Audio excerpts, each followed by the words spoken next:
Welcome to the Level Up and Laugh podcast, where we take a lighter look at the world of personal development. Here are your hosts, Nate Bright and Andrea Rice. Welcome to the Level Up and Laugh podcast, a podcast in which we look at personal development through a comedic lens. My name is Nate Bright. I'm success coach, trainer, and 90s hip-hop legend. Indeed. And I'm Andrea Rice. I have a background in psychology. I consider myself a spiritual being having a human experience, and I am a self-proclaimed shoe addict, size 8.5 heels, if there are any shoe companies listening. Are you trying to get picked up already? Yes. This is session 2. This is the second episode, and you're already trying to get an endorsement deal. Hey, it's never too early. Never too early. I like shoes. I like the ambition. That works. All right. Well, this episode, we're diving into the subject of fear and how to effectively face your fear. Have you ever had any kind of instance where you had to face your fear? Yeah, a few times in life, but I would say, very recently, I decided to face one of my fears. It was something I've wanted to do for a long time, but I was scared to do it, and that was going to comedy school. So I decided, hey, you only live once. I'm going to do it. What's the worst that can happen? And I did it, and at the end, you have to perform like 5 minutes of stand-up in front of like 200 people. And I was completely afraid, oh my gosh, like just beside myself with anxiety and stress and fear. But I did it, and I'm so glad that I did, because at the end, it was just like the best feeling to know that you actually did it, you achieved it, you overcame it, Yeah. And every time I ever try to do anything that's of importance or something like that, I'm always trying to talk myself out of it the entire time I'm going through it. But once it's done, the bigger the anxiety going in, the bigger the rush coming out the other side. So that's a big way where you face your fear and you overcame it. So that's wonderful. Yeah. Really good. Me, whenever I think of fear, I think of like Fear Factor. I think of like that early 2000s show where people eat spiders and have snakes crawl onto them. And it was always my biggest wish to go on that show. And so I'm getting ready, like in real life. I feel like I'm in training for it. And I finally go online to try to enroll to see how I can get on Fear Factor. And you have to live in California to go there. I'm an East Coast guy. That's not going to work out, right? Yeah.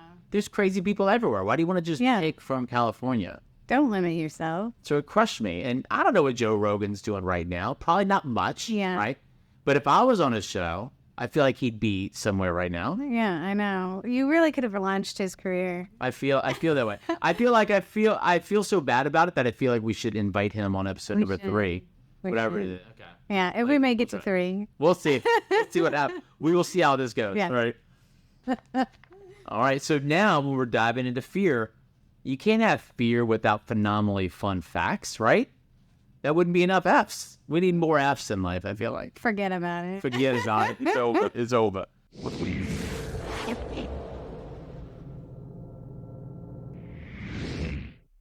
So, would you be surprised to say that fear of public speaking is the most common fear in the world? What percentage of people do you think fear public speaking? 91%. 90. That's extreme. That's good. That's close. But a lot 75. of people have that. Okay. I mean, it's the number one fear for a reason, right? Yeah. It's called glossophobia, and people have symptoms like sweating, shaking, nausea. It's just not a good time for anybody. But according to a study by the National Institute of Mental Health, what percentage of people have some type of phobia? A phobia is like an unrational fear that just takes over your entire body. What percentage of people have some type of phobia? So not just like I'm scared of the dark. It's like, oh, this is a diagnosable. Yeah, I'm shutting down. I just can't even operate. I don't know, 15%. Okay, it's 8%. Okay. But I feel like you're probably right. I feel like this is probably from a couple years ago. Yeah. Right now, I think it'd be 15%. Yeah, because things have gotten really scary in the world. Yeah. I'm afraid to not work remote. Yeah. Like, there's a lot of phobias that are out there now that probably didn't exist back. Yeah. All right. I'm going to name 3 phobias. Okay. All right. You need to guess what the phobia is, just based on the name. Okay. Do you think you can handle it? I do. All right. Nomophobia. The fear of things ending because it's going to happen no mo. Nomophobia. That's very close, but it's an anxiety of not having a working phone. You have no phone No mo. if you have nomophobia. Yeah. No mo phone. Do you feel like you have some level of nomophobia? Oh, absolutely. Like you just, for a long, long time now, you have a phone everywhere you go. And if I didn't have a phone, like if I'm traveling alone or just driving to work, right when my car breaks down, I need to call someone. Yeah. Do you ever have, if you don't have your phone on you, like the phantom vibrations? No. Or that's just a guy thing? Okay. Like okay, guys, just back me up on this one. If you don't bring your phone with you somewhere, and our phone's usually in our pocket, right? And so you'll feel a vibration when you don't have a phone on you. And I don't know what it is. I don't know if it's nomophobia, but it's something. Phantophobia. Phantophobia. We definitely didn't just make that up. Definitely not. It's real. Plutophobia. The fear of outer space. Okay. I thought you were going to say the fear of cartoon dogs. That would be a real one. That's a good one. Yeah, I do have a real fear of that. But yeah. So, like, can you... They're scary. Can you even explain to me why Goofy is a dog with Disney and he's walking around on two legs and can speak? And Pluto doesn't wear any clothes, can't speak, but he's a dog with Disney too? Can you explain that phenomenon? I think I'm afraid of that. I think I've got Disney phobia for that reason. I can't explain it. I mean, where does Scooby-Doo fall into this? I think that's going to be a future. That's going to be a future episode. I feel like talking about cartoon dogs. Yeah. Alone. Yes. Next, it's actually the fear of not having money. Or wealth. No, I do not have that fear. You have the opposite. Right. You have the fear of not having money. Right. Okay. Brocophobia. Brocophobia. Yeah. I'm sure if that's not a thing, that should be it. Yeah. You need to get that URL like right now. Yeah. Yeah. Get on that.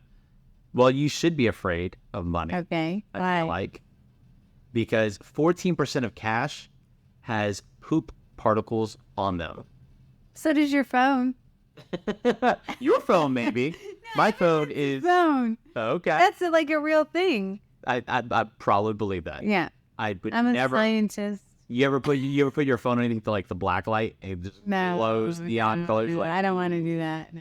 What's that about bodily fluid is ill, boy. So 90% of cash has cocaine traces on it. So that you're not afraid of. No. You should carry more cash. Carry more cash. So the last one is phobophobia. What is phobophobia? The fear of being afraid. That is exactly. Really? You are afraid of phobias. Yes. That's like the inception of phobia. I'm afraid of being afraid of being afraid of being afraid. I don't think a lot of people are afraid of that. I think some guy just invented it because it was cool. Can you ever get over phobophonia? Because it's just like a loop. I'm afraid of that. Oh, I'm afraid of being. Oh, I'm afraid again. Like. Yeah, I don't think you can. Not good. I think it's Give it up. Give it up. Yeah. Pack it in. All right. If I were to ask you what the top 5 phobias were, what would you say the top 5 things people are afraid of? Well, we talked about public speaking. I believe that's one of the top, if not the top. I would say fear of dying. Okay. Fear of drowning. Maybe that goes with dying. Would you rather drown or be burned? Oh, definitely drown. Yeah, I think so. Yeah. I don't. I'm with you. I don't want to do that. And I mean, I think for half of our population at least, so this would put it pretty high. I think, fear of getting married. Like, I think a lot of men are afraid of commitment. You think that's like drowning in a sea of love? Yes. I would love to drown in a sea. That would be amazing. I'm still sitting on the beach. What's going on? Those are great guesses, but I'm looking for more on the nose stuff because that's what people are afraid of. People are afraid of dogs. No. Yes, dogs. People walk around with sticks when they go on their little hikes, their little walk around the neighborhood. People carry sticks, I think, just to hit dogs. Yeah. Just in case they run out. I don't. I know. Never. No. Never hit a dog. No. I have a pocket full of hot dogs. That just,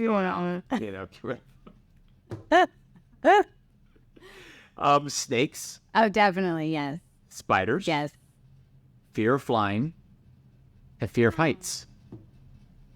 I can see the fear of heights. I definitely have a fear of heights. I feel like you should just say fear of falling. If it's flying and heights, you should just have a fear of falling. Because that's what you're afraid of, right? I'm not afraid of clouds. I don't know. It's weird. I saw a thing once where this lady was afraid of kittens.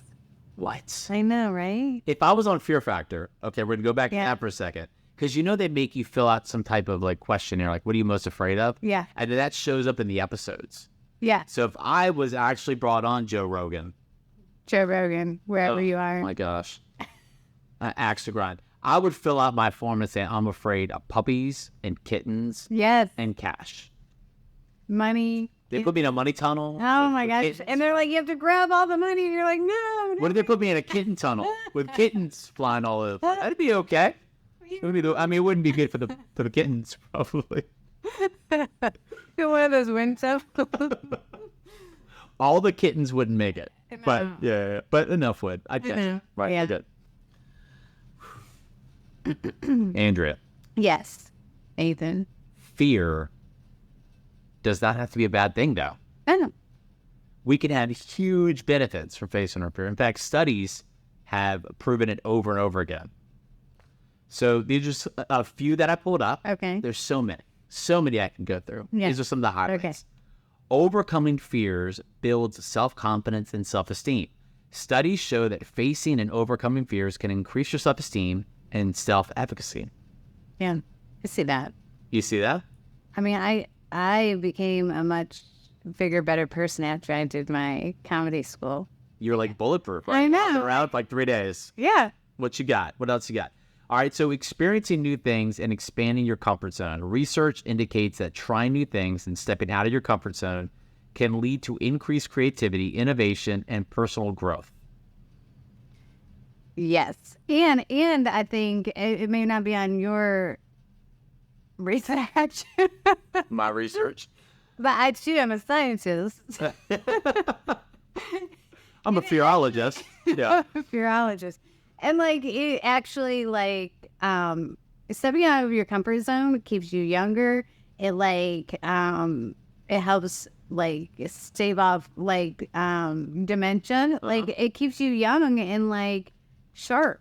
Building new neural pathways throughout your brain. Yes, It's definitely a benefit. I like it. So, experiencing new things, oftentimes people have new things and they're expanding their comfort zones. They run into resistance, which is a term coined by Stephen Pressfield in The War of Art. The idea that there's this force that whenever you're trying to try something new or do something big, presses against you. Almost forces you to shrink within yourself because your body doesn't want to really grow. We try to seek comfort at every turn. So we try to grow, try to do something new, do something that's scary. That resistance pops up. And so you can train yourself with time that when you feel that resistance, you expect it coming and you lean into it because it's a sign. The bigger the resistance, the bigger the thing you're looking to do, which is a good blind sign that you're heading in the right direction. Interesting. Yes. So by doing things that scare you, you have the ability to boost creativity and innovation by challenging yourself. Studies suggest that engaging in novel and challenging experiences can enhance cognitive flexibility and promote creative thinking. Yeah. You just said something with dementia, right? Yeah. And at some point, you can develop an immunity to fear. So the more you take on scary things, the less afraid you are to future scary things. I like it. Yeah. And that it's kind of circular in nature, but just like anything else, the more you do it, the less you're affected by it. But you still continue to grow, right? Without all of the negative aspects of fear, right? You're just getting the positives. Just the positive. Yeah. And then, you will turn yourself into a top performer if you oftentimes do things that scare you. We live in this nerfed world where everybody looks for comfort at every turn. Yeah. And if you can show courage, like in the face of fear, you will stand out amongst your peers. But it's one of those things where we weren't meant to be, like, you can't be comfortable and great. Like, I think those two things kind of pull against each other. So if you want a life of comfort, stay away from fear. But if you want a life of greatness, lean into your fear. Yes. Yeah, 100%. And sometimes for me, I find, I still have a day job because we're only on episode 2. So I still... Like you quit when we get to episode 4. I know, right? I find that for me, a lot of times I'll be like, oh, I'll volunteer to do something that everyone else kind of shies away from. And I don't know why I do it, right? But and now that you've committed to it, you just have to push through the fear. So just make that commitment, and then, you just force yourself through it. And then at the end, though, it's usually a very rewarding experience. Yeah. I've got a couple of girls at home, and one thing that we talk about all the time is going first. Like, when you feel the fear, go first. Like, if you're have to introduce yourself to the group, or you're trying to make a new friend, or you're somewhere, be the one to go first, to smile first, to say hi first, to offer to play first. Be the person who goes first, because the only thing that cures fear is action, I feel like. And so by taking that action, it really helps out, I feel like. I like that. That. Go first. Yes. All right, now we finally convinced you that it's time to face your fears, and there are benefits to facing your fears. But that's great. But what are the baby steps? What are the strategies I can use to help eliminate fear and overcome fear in every day? I'm glad you asked. But number one, you can identify and confront your fears in a safe and supportive environment. Things like exposure therapy, gradually facing one's fear in a controlled setting can be an effective treatment for anxiety disorders. What do you think about that? Yeah. And then maybe just start small, start with a small fear, right? And then gain some confidence by overcoming that and build up with that. So if you're afraid of snakes, you start with worms. Yes. Maybe gummy worms. Or maybe just looking because they're delicious. Maybe just looking at a snake online. But I would say for me that's a big fear. So I would not start with snakes at all. Does somebody own snakes.com? Yeah, I feel like we could start a website and just. But if you're afraid of I don't know, driving somewhere by yourself, right? Maybe drive around the corner. I don't know. Maybe take a unicycle. Yeah, just start with something small and really doable. Okay. And then that can help build your confidence for the bigger things. I like that. Yep. Number 2, break down big goals into smaller, manageable steps. So if I'm afraid to speak in public, maybe don't make the first time you overcome that fear speaking in front of 1,000 people. Yeah. Maybe you speak in front of 4 people. Maybe you, I don't know. What else could you do? You could, I think, write down your speech or talk or whatever you're going to give and rehearse it alone, and then maybe visualize it in your mind. Just all these little things that are leading you to the actual event. Okay. Could you travel to a city you don't know anybody and just yell at people on the street? I feel like it could be a better strategy. Yeah. Just walk away. Yeah. You'll never do anything. Use visualization and positive self-talk to prepare for challenging situations. Yes. I do that every day, honestly. That sounds like affirmations, right? Yeah. I walk around my living room and tell myself, I am powerful, I am smart, I am funny. Nice. The cat's like, meow, meow. Yes, I am. Definitely argue with a cat. Yes. I like that. And practice self-care and relaxation techniques to manage anxiety and stress. That's a big thing. We just talked about that in episode 1, right? Right. A throwback to episode 1, meditation. And if you've not listened to it, please go back and check it out. Please do. And, it's important to do that before these times come up. So the idea is like, I'm going to practice meditation and relaxation now that I'm feeling great, so that when I actually need these techniques, I have that in my arsenal to go back to. Yeah. And like, don't wait to get freaked out and be like, no, I'm going to breathe. Yeah. Yeah. Not gonna. Don't wait till the day of the speech to decide you're going to meditate. Yes. Yeah. Not a best practice on that. Ultimately, when we think about fear and how it can be helpful to face it, we need to issue a little bit of a challenge to people, right? Yes. People need to step up. Yes. I think you should have something on your calendar every 90 days that scares you a little. Whether it be a physical challenge, like some kind of race you're looking for, or something that's going to make you get ready physically, or maybe it's a speech, a presentation, a business you're starting. Have something on the calendar that absolutely scares you.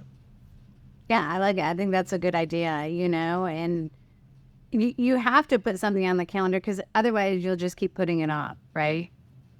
Perfect.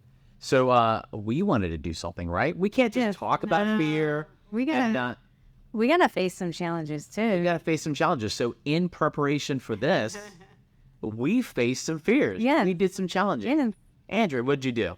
So we decided we were gonna pick a fear that we had and we were gonna face it and then come on here and talk about it. So I decided one of the things that scares me and I have never done in my entire life is to go out to eat by myself. Wait, hold on. You've never gone out to eat by yourself? No. Okay. You're going to have to tell me more about that. What's up? Like, I don't know. Like, I've gone to a restaurant and picked food up to go. Okay. I've gone through a drive-through alone in my car, but I've never gone in and sat down in a restaurant and ordered food and sat there and ate it there. What's the fear associated with sitting down in a restaurant and eating? Because I think that sounds like a delightful evening, personally. A lot of people do find it delightful. I find it frightening, but I think for me, it's being afraid that people are going to look at me and think, oh, why is she alone? Why doesn't she have someone to go out to eat with her? Why, just like looking at me in a judgmental way. Okay. That's what I'm afraid of, I think. So what did you do in order to face that? So I decided I was going to go out to eat by myself, and I chose a place that I would not normally go, that I've never been to, because I did not want to have the comfort of like, oh, you're a regular here, so people, even though you're alone this time, they would still recognize you and give you some level of comfort. So I didn't want that. I wanted this to be a true, like, I've never been here, go out to eat. And so I did. I went to a restaurant, went out to eat by myself. Ordered a burger and fries and beer, and it didn't kill me. I mean, I lived to tell the tale. So did you only go once? Have you done it since then? I've only gone once, but I will say I think it is something now that I could do again. Okay. I don't know that I would do it because I find it enjoyable, as maybe you find it enjoyable, but it's something, I don't know, maybe next time I'll take myself out to a fancy restaurant, like take myself on a date. Okay. Know? All right. I like it again. I like it. That's good. Yeah. You stepped up and you did it. I did it. Very nice. So the challenge I took, because I don't know if this is just a me thing or other people thing, but like whenever something bad happens, specifically at work or whatever, I've got this male ego that for some reason, and like my imagination will run free, and one bad thing will happen, and then I start to construct a story in my head, and that imaginary story in my head always ends up with me on the side of the road, holding a cardboard sign that says, and I've got my family next to me, like, please can I have $1 or whatever, right? And so it's like that fear is so real sometimes that if you don't keep it checked, that it was something that I wanted to face. And so I decided to go to a crowded public place, walk up to 20 people and ask them for $1 with my kids next to me. Yeah. And so the idea was like, I'm going to walk up, ask for $1, because ultimately what you're afraid of and what you just described and what I described is if you really pull that fear, The fear is like, what will they think of me? Right. Like so there are fears like spiders and snakes and all that stuff. It's like, I'm afraid of dying or afraid of getting hurt. But the major fear I think that we face over and over again, because we live in a pretty safe world, I think at this point, like in this area at least, is that the fear of what will they think of me. And if you could ever get over the fear of what they think of me, I think you'd be unstoppable in business and unstoppable in life. And so I took that on head on. And I tell you what, the resistance the whole day I knew I was going to go out to this shopping mall and walk up to 20 strangers and ask them for $1. The resistance, the fear started trying to talk myself out of it. Like, you could like say you did it, but don't actually do it. Right. Or like, this is dumb. You should pick something else to do. Right. Right. But that resistance told me that this actually may be something I need to do. And so I walked up to 20 people. I asked them for $1. I didn't preface it by saying, hey, I'm on a challenge. Right. Hey, whatever. And out of 20 people, I got $12. Got 12 people give me $1, which was funny. Because I think they were looking around for the YouTube video. Like, hold on. Like, I know this is one of those, I'm going to give you $1 and then you're going to walk away and come back with a suitcase full of money. Yeah. Didn't happen. That did not happen. They were disappointed the rest of the night. Day. They were $1 short after that. But then the amount of people who opened up their wallet, they were like, I'm sorry, I don't have $8. They showed me their entire wallet. And I'm like, oh, man. Wow. I say that all the time.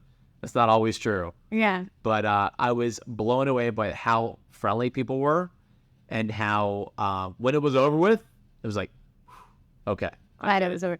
And you say how friendly people were. So did you take away from, like, did it give you also, like, oh, you were able to face your fear, but did it also, like, renew your, like, faith in humanity? Yeah, it was that. And I was trying to figure out what to do with these dollars, right? So I was like, I'm going to take the $1. I'm going to take 20 steps away, and then I'll come back and give back to them. But I decided not to do that because I wanted a combo meal. No, because if I bailed myself out by giving it back to them, I didn't have to face the what will they think of me anymore. Right. Because I'm taking care of it right away. And so I had to just walk away, and I'm like, oh, man. You know, and so it was like one of those things where it was interesting. It's, you know, whatever. A fear is a fear, whether it's rational or irrational. But I thought it was really interesting to kind of do something that gets you out of your comfort zone a little bit. Yeah, 100%. And I think a lot of people that I told about my challenge, they thought it was kind of silly that that's something I was afraid of. Yep. But like you said, it doesn't have to be irrational. If you're like that lady that was afraid of kittens, to me, that's like, who's afraid of kittens? But hey, like, just because you're not afraid of it doesn't mean it's not a very real thing for someone else. Absolutely.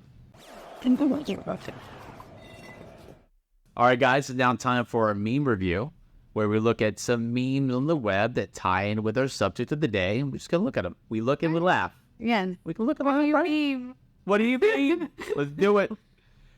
So this first meme is combining ghosts and spiders. Two things a lot of people are afraid of, I feel like.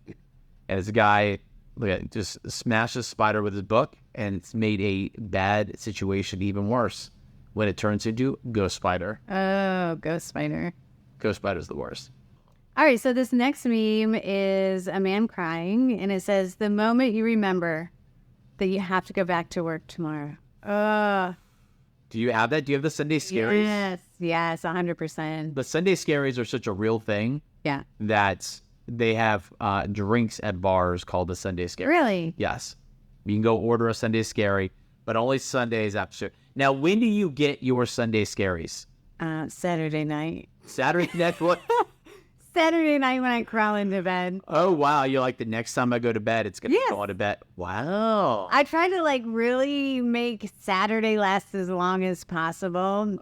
So that, you know, I don't know. You don't deal with that. So I oftentimes hear it's like in the evening or, you know, sometime in the middle of the day on Sunday.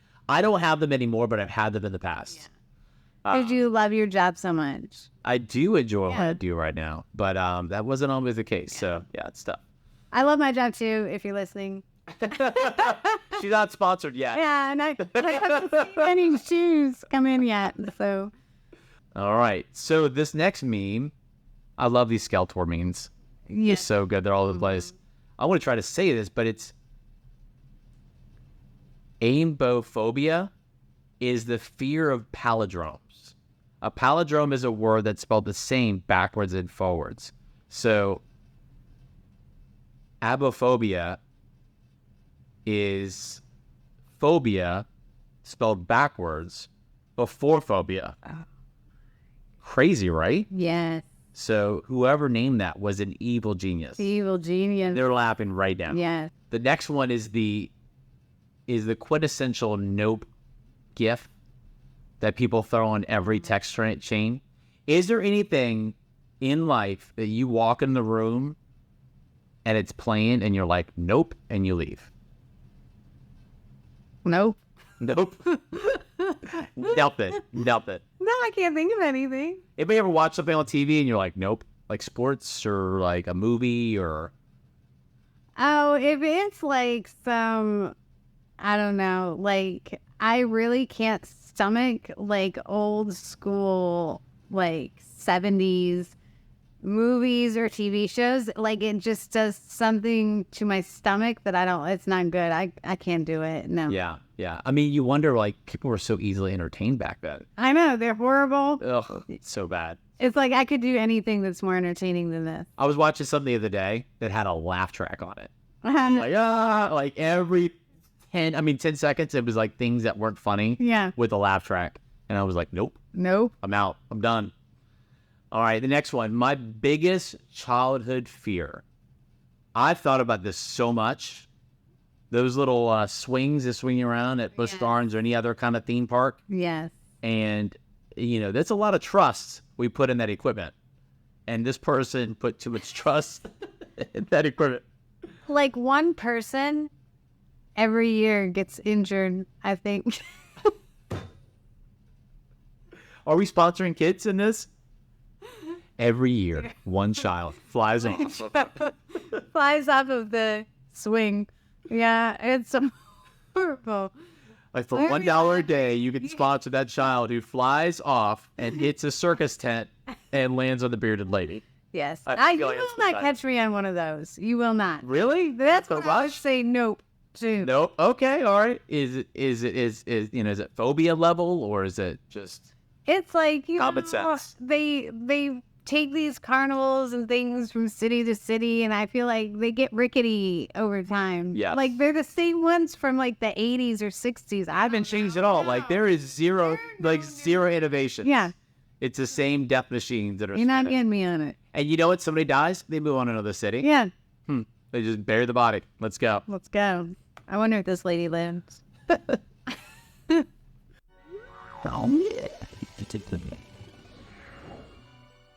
And now it is time for the joke off, where we have written jokes that are amazing.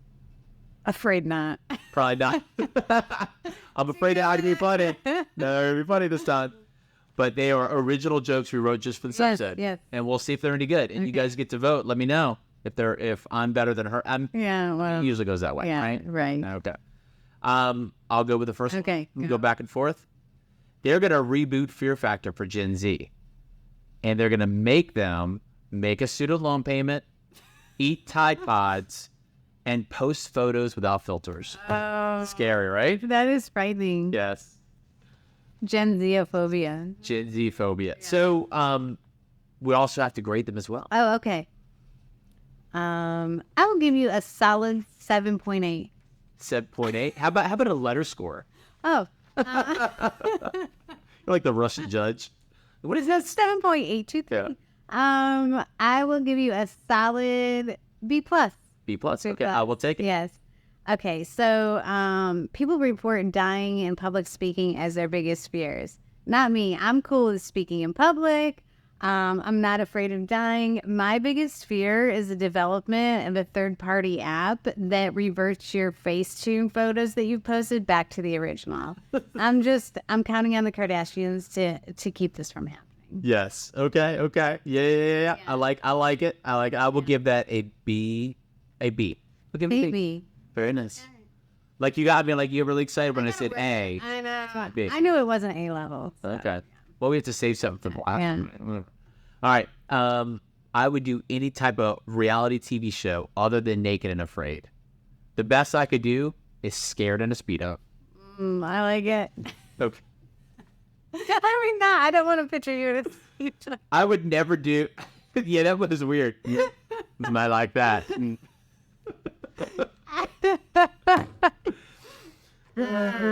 There's a new Naked and Afraid. I just saw it the other day, but it's like it's like a group of people. It's not even 2 people anymore. It's like 40 naked people doing challenges. It's getting more and more ridiculous and insane. And that's a lot of blurring. Like somebody's got to edit. Yeah, that's a lot. That is labor intensive. I will give you an A because I laughed so hard, but I don't know if it was really about your joke. It was like, Yeah. Okay. So I'm really mad that you mentioned Naked and Afraid because I mentioned that in my next joke. So have you heard of this show, Naked and Afraid? Never heard. Well, that's just my boyfriend in the shower getting ready for a date with me. Oh. Is he afraid of you? I think so. You never know what's gonna come up. You never know. I like it. I like it. I'll say another B. That's another B. That's good. All right. This one I think might get me canceled for some reason. All right. I love Oreos, but they're loaded with trans fat, which is concerning because how can I avoid them without coming off as trans and fat phobic? I think you might get canceled. I feel like I like that bit more. I mean, like more than you do. Yeah, I think so. I love Oreos though. So, in the spirit of Oreos, I'll give you a C+. I feel like I get an Oreo curve on that. Oh, I'm graded on the Oreo curve. okay. I'll take it. C. Mine. I just went down.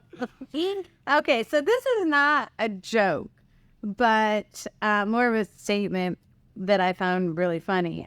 So we were preparing for this episode, and I'm trying to think of jokes and just content for this fear. And I asked my 15-year-old daughter. I said, "What is something that kids in your school or your generation are afraid of? Something that not just you individually, but like as a collective, you're afraid of." And she said, without missing a beat, without like a single second gap between me asking the question and her answering, she said, "Late stage capitalism." I'm like, Late what? stage? Yes. Her whole generation is afraid of late stage capitalism. I don't even know what that is really. What Is do you it think? right now? I mean, Are we in capitalism? we are, and it's been going on for a while. Well, Is it so we're chronic? late stage. Late stage. But I've heard that from a lot of younger people as Really? well. It's like capitalism is like evil, and Yeah. I've got my own opinions on that. I mean, it's made what we have. You can't Yeah. complain about capitalism on your iPhone, drinking your Starbucks, Right. doing your capitalistic things, right? Right. But But it's late stage. it's late stage. It's okay. Like I wonder what early stage the next thing. So it would have. Right. All right, I got one more, and it's Okay. even worse than the last one. Okay, I have gotta to hear say. it. They say you should face your fears, but I'm afraid of colorectal screening, so I guess I'll have to back into that fear. I give that an A+. So I was talking to a doctor as a part of my work years ago, and he was talking about doing a digital colorectal exam. And I'm like, oh, it's great. There's a device now that's a digital device that can make the whole thing more enjoyable. And he's like, no, digital. And he holds up a finger, a digit. Yeah. And his finger was like this. Oh. I'm like, woo, that sounds like third base. I Yeah, don't know, man. no, I don't know. yeah. I'm out. I'm afraid Yeah. of that. Digital. Those are the jokes. Those are the jokes. I give that an A+.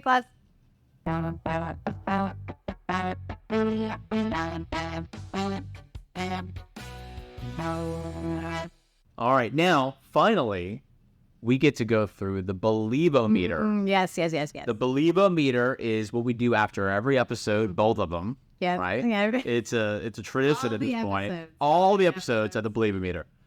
You get to vote between 1 and 5 how important, how vital it is that you face your fears.